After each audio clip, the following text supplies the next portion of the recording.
दोस्तों नमस्कार, कैसे हो आप सभी। उम्मीद है सभी साथी बहुत बढ़िया होंगे, बहुत ही अच्छे होंगे, बहुत ही शानदार और बहुत ही जबरदस्त होंगे। दोस्तों आपके लिए पॉलिटेक्निक एंट्रेंस एग्जाम 2024 के लिए मैंने एक क्लास स्टार्ट की है, जिसमें मैं आपको हर एक चैप्टर के जितने भी इंपॉर्टेंट क्वेश्चन बन सकते हैं उन सभी चैप्टर के इंपॉर्टेंट क्वेश्चन आपको बताता हूँ। दोस्तों आज के इस क्लास में मैं आपसे हाइट एंड डिस्टेंस चैप्टर के जितने भी महत्वपूर्ण प्रश्न बन सकते हैं उसके बारे में बात करने वाला हूं, और इसके साथ ही साथ इस हाइट एंड डिस्टेंस के हम दो वीडियो बनाएंगे, जिसमें से ये पार्ट 1 का वीडियो आपके सामने दोस्तों हाजिर है। तो सबसे पहले सभी साथियों से रिक्वेस्ट रहेगी कि अगर आप लर्निंग डे परिवार पर पहली बार जुड़ रहे हैं तो चैनल को सब्सक्राइब जरूर करना, दोस्तों को शेयर जरूर करना। हमारे साथ टेलीग्राम, इंस्टाग्राम, व्हाट्सएप ग्रुप पर जुड़ने के लिए नीचे डिस्क्रिप्शन में दिए गए लिंक के माध्यम से दोस्तों आप जुड़ सकते हैं और अपनी तैयारी को बहुत ही ज्यादा स्ट्रांग करके पॉलिटेक्निक एंट्रेंस एग्जाम को क्वालिफाइड करके आप गवर्नमेंट कॉलेज पा सकते हैं। दोस्तों अब आ जाइए हम इस प्रश्न के बारे में, हाइट एंड डिस्टेंस चैप्टर के बारे में डिस्कस करना स्टार्ट करते हैं। मैंने ये सारी चीजें आपको पहले इसीलिए बता दिया ताकि जब हम लोग सिर्फ और सिर्फ प्रश्न को देखना स्टार्ट करें तो उस टाइम केवल और केवल प्रश्नों पर भी हम लोगों का डिस्कस रहे, हम लोगों का कंसंट्रेशन रहे। अब अगर मैं इस क्वेश्चन की बात करता हूं तो इस प्रश्न में कह रहा कि एक वृक्ष भूमि पर सीधा खड़ा है और पेड़ के पाद से। दोस्तों अगर आपको प्रश्न समझ नहीं आता, कोई भी प्रश्न अगर आप और पता है कि इस प्रश्न में पता नहीं क्या पूछ लिया ऐसा जो मुझे नहीं समझ आ रहा है, तो कम से कम आपको उस प्रश्न को 3 बार जरूर पढ़ना चाहिए। इस प्रश्न में कह रहा कि एक वृक्ष है जो भूमि पर सीधा खड़ा हुआ है। मैंने यहाँ पर एक वृक्ष बना दिया और इस वृक्ष का जो निचला भाग है उसको मैंने ए और जो ऊपर वाला भाग है उसको मैंने बी नामकरण से नामकरण कर दिया। कह रहा कि पेड़ के पाद से 5√3 मीटर, पाद का मतलब हो जाता है जड़ से, और इसकी जड़ कहां पर है, ए पर है। ए से दूरी कितनी कह रहा, 5√3 मीटर की दूरी पर एक वृक्ष के शिखर का उन्नयन कोण मतलब पॉइंट सी पर जो उन्नयन कोण बन रहा है उस उन्नयन कोण की वैल्यू कितनी दी गई है। आप कहोगे सर उन्नयन कोण की वैल्यू मुझे 60 डिग्री दी गई है। अब प्रश्न में आपसे वृक्ष की लंबाई पूछ रहा है। अगर मैं आपसे पूछूं कि दोस्तों यहाँ पर वृक्ष की लंबाई क्या है, तो आप कहोगे सर जो ए बी मैंने मान रखा है, ए बी ही उस वृक्ष की लंबाई है जिसको मैंने मान लिया कि यज होगी। यहां तक सभी साथियों को बिल्कुल अच्छे तरीके से समझ आया होगा। इस क्लास में हम लोग बिल्कुल बेसिक से पढ़ना स्टार्ट करते हैं और हर एक तरीके के प्रश्न देखने का प्रयास करते हैं। अगर मैं फिर से आपको एक बार प्रश्न समझाने का प्रयास करूं तो भूमि पर एक वृक्ष खड़ा हुआ है ए बी, और इस ए बी के जो जड़ है उस जड़ से 5√3 मीटर की दूरी पर एक बिंदु है सी। उस सी पर उस वृक्ष के शिखर का उन्नयन कोण, और शिखर कहां पर है, पॉइंट बी पर शिखर होता है, तो जो उन्नयन कोण बन रहा है वह 60 डिग्री बन रहा है। आपको ए बी की वैल्यू ज्ञात करनी है। ए बी उस वृक्ष की हाइट है, ए बी उस वृक्ष की ऊंचाई है, और ऊंचाई को मैंने यच मान लिया। अब ए बी का मान आपको ज्ञात करना है, तो यहां पर आप देखोगे त्रिभुज ए बी सी में आपको दिया गया है यच की वैल्यू दी गई है और आपको ए बी की वैल्यू आपको दी गई है। ए बी क्या है, यहाँ पर लंब है, और ए सी क्या है, आपका आधार है। लंब और आधार की वैल्यू अगर दी गई होती है तो वहां पर हम टेन थीटा का कॉन्सेप्ट लगाते हैं। Tan theta is equal to हो जाता है लंब बटे आधार, लंब बटे आधार। और यहां पर दोस्तों अगर आप ध्यान से देखोगे तो थीटा की वैल्यू कितनी दी गई है, आप कहोगे सर थीटा की वैल्यू मुझे 60 डिग्री दी गई है, इसीलिए यहां पर आपको क्या रख देना है, tan 60 इज इक्वल टू लंब की वैल्यू क्या है, ए बी, और ए बी का मान आपको क्या दिया गया है, आप कहोगे सर ए बी का मान मुझे यच दिया गया है, मैंने लंब की जगह पे यच लिख दिया। आधार क्या है, आधार आप कहोगे सर आधार की वैल्यू है ए सी, और ए सी का मान यहां पर 5√3 दिया गया है, ए सी का मान मैंने 5√3 रख दिया। अब आपको tan 60 डिग्री की वैल्यू अगर पता है तो आप इस प्रश्न को बिल्कुल आसान कॉन्सेप्ट से कर सकते हो। आप कहोगे सर tan 60 डिग्री की वैल्यू √3 हो जाती है, तो tan 60 के प्लेस पर मुझे क्या रख देना है, √3 रख देना है। √3 इज इक्वल टू h/5√3 हो जाएगा। जब यहां से आप h की वैल्यू ज्ञात करोगे तो h इज इक्वल टू आपको मिल जाएगा 5√3 इंटू का √3, और जब √3 में √3 से मल्टीप्लाई होगा आपको 3 मिल जाएगा, मतलब आपको मिल जाएगा 5 गुणे 3, और जब 5 में 3 से आप गुणा करोगे तो मिल जाएगा 15। ध्यान देना दोस्तों, इस 15 की यूनिट क्या होगी, 5√3 की यूनिट ऊपर आप क्वेश्चन में देखो क्या है, मीटर है, तो इसीलिए इसकी यूनिट क्या हो जाएगी 15 मीटर। और यह 15 मीटर कौन से ऑप्शन पर आपको दिखा है, आप कहोगे सर ये 15 मीटर मुझे ऑप्शन नंबर सी पर दिखाई पड़ रहा है, इसलिए हमारे इस प्रश्न का जो बिल्कुल सही, बिल्कुल करेक्ट, बिल्कुल सटीक आंसर हो जाएगा ऑप्शन सी 15 मीटर हो जाएगा। मतलब उस वृक्ष की जो ऊंचाई है, उस वृक्ष की जो लंबाई है वह 15 मीटर होगी। दोस्तों ये प्रश्न आपको बहुत अच्छे तरीके से समझ आया होगा। ध्यान देना साथियों, इस तरीके का एक प्रश्न आपके एग्जाम में पूछ सकता है। अब इसके बाद अगर मैं अगले प्रश्न की तरफ बढ़ता हूं तो अगला प्रश्न अच्छी तरीके से देखने को मिलेगा। इस प्रश्न में कह रहा कि यदि उन्नयन कोण 45 डिग्री है, ध्यान देना दोस्तों यह प्रश्न बहुत इंपॉर्टेंट है और इस पर आधारित प्रश्न बहुत ही ज्यादा इस टाइम पिछले 2 से 3 सालों में पूछे जा रहे हैं, इसी कॉन्सेप्ट पर आधारित प्रश्न। अब एग्जामिनर क्या करने लगा है कि एग्जामिनर क्वेश्चन कम और कॉन्सेप्ट पर प्रश्न ज्यादा देता है, तो आपको कॉन्सेप्ट भी पता होना चाहिए, क्वेश्चन तो आपको पता होना ही चाहिए, क्वेश्चन सॉल्व कैसे करना है पता होने के साथ साथ आपको कॉन्सेप्ट भी आना चाहिए। इसमें कह रहा है यदि उन्नयन कोण का मान 45 डिग्री दिया गया है तो धूप में खड़ी एक मीनार की छाया की लंबाई स्वयं की लंबाई के क्या होगी, मतलब क्वेश्चन हो गया कि मतलब कितनी होगी। सबसे पहले एंगल की वैल्यू क्या दिया गया है, 45 डिग्री दिया गया है, आपको इसको अपने दिमाग में रखना है। और कह रहा कि मीनार की छाया की लंबाई उसकी लंबाई की, मतलब छाया की लंबाई आपको और आपको उस मीनार की लंबाई दोनों के बीच में एक रिलेशन ज्ञात करना है।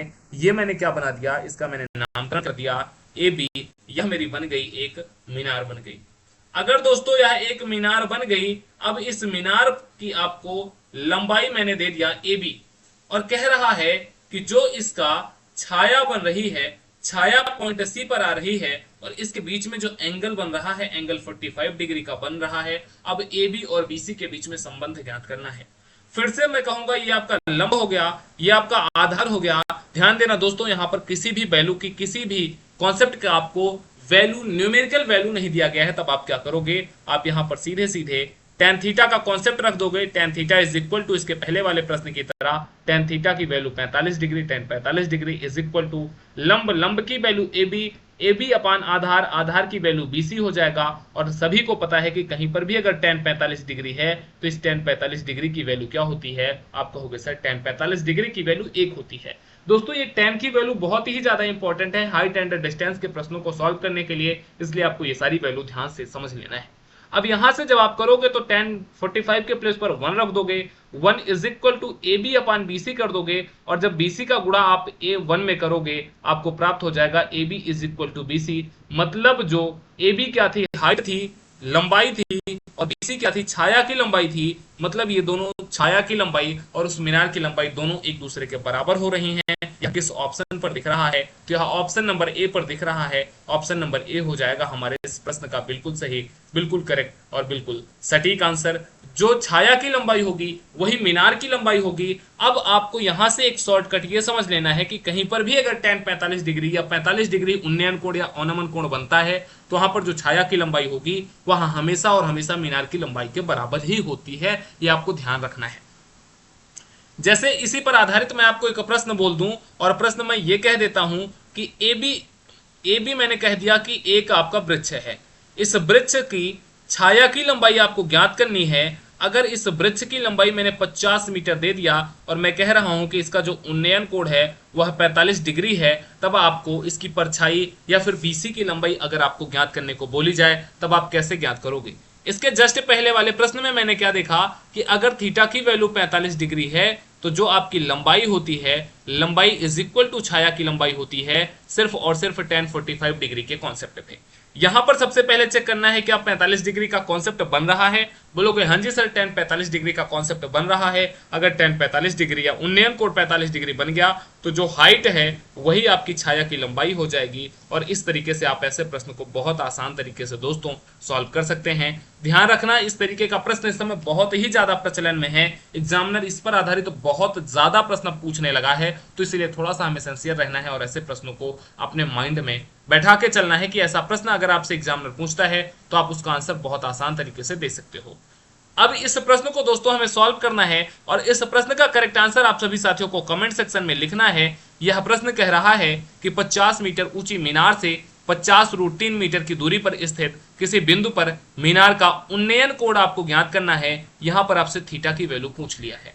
फिर से एक बार अगर पढ़ने पर आपको प्रश्न समझ नहीं आया तो फिर से दूसरी बार इस प्रश्न को हम समझेंगे। इस प्रश्न में कह रहा कि 50 मीटर ऊंची हाइट की वैल्यू आपको क्या दे दिया गया है, आप यहां पर लिख लो हाइट आपको कितना दे दिया गया है 50 मीटर, और कह रहा कि 50√3 मीटर की दूरी पर स्थित, मतलब जो छाया की लंबाई है वह आपको 50√3 मीटर दे दिया गया है। अब आप इस प्रश्न को बहुत आसान कॉन्सेप्ट से सॉल्व कर सकते हैं। सबसे पहले एक त्रिभुज बना देना है, इस त्रिभुज का नामकरण एबीसी कर देना है, और एबी हाइट कितनी है 50, एबी की वैल्यू आपको क्या रख देना है 50 रख देना है।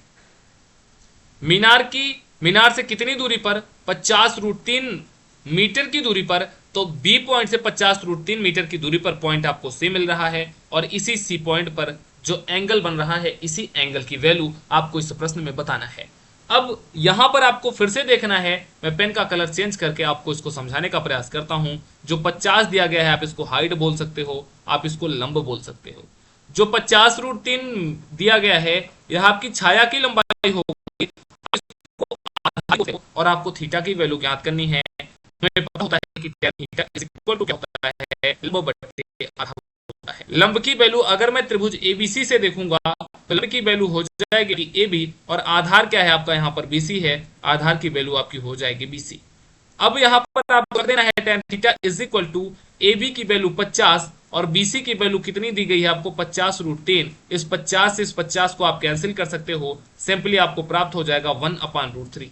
अब tan थीटा के कितने फॉर्मेट में, tan थीटा के फॉर्मेट में कितने डिग्री की वैल्यू 1/√3 होती है, तो आप कहोगे सर tan 30 डिग्री की वैल्यू मुझे पता है कि कहीं पर भी अगर tan 30 डिग्री है तो tan 30 डिग्री की वैल्यू 1/√3 होती है। यहाँ पर इस tan से इस tan को आप कैंसिल कर सकते हो, theta is equal to simply आपको मिल जाएगा 30, और 30 डिग्री यहाँ पर आपको कहां पर दिखाई पड़ रहा है, तो ऑप्शन नंबर ए पर आपको जो थीटा है, थीटा की वैल्यू 30 डिग्री दिखाई पड़ रही है। इस तरीके से आपका बिल्कुल करेक्ट आंसर हो जाएगा ऑप्शन नंबर ए 30 डिग्री। जो उन्नयन कोण का मान है वह 30 अंश हो जाएगा।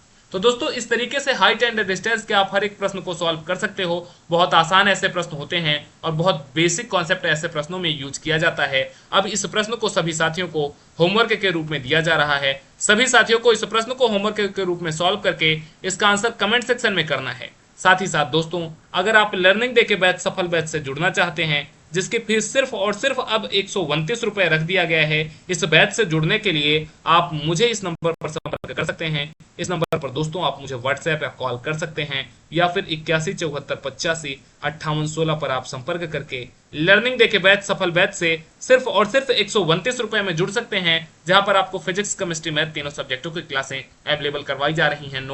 नोट्स पीडीएफ ये सारी की सारी चीजें आपको अवेलेबल मिल जाएंगी। तो दोस्तों यह आपके लिए होमवर्क का प्रश्न हो गया। पार्ट 1 का वीडियो बस यहीं तक, पार्ट 2 के वीडियो का आप इंतजार करिए। नेक्स्ट डे फिर से आपको मिलने वाला है हाइट एंड डिस्टेंस के पार्ट 2 का वीडियो। तब तक आप रखिए अपना ख्याल, दीजिए अपने दोस्तों सौरभ ओझा को इजाजत। नमस्कार, जय हिंद, take care, best of luck, thank you.